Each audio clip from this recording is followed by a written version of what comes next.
Today we're going to install the sliding door panel on this 2011 Toyota Sienna. Alright, first thing we're going to do is close up the door.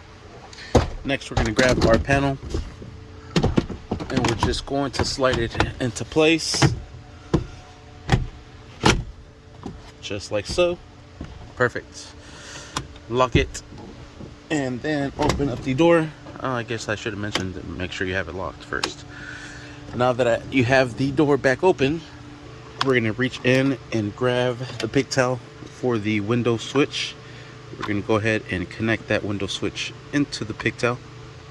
Lock it into place. Next, we're going to put this window switch into place just like so. We're going to put in the Phillips screws. Oh, I'm sorry. This one is a Torx 25 screw that goes right here, right on the side. And here is the Torx 25. We're going to use this to secure it into place. Alright, just like so, and there you have it. We'll close this door one more time.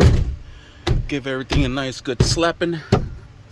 Make sure all of the clips get clipped back into place. Make sure everything is working correctly. And you are set. Sweet. Thank you for watching. Please like and subscribe.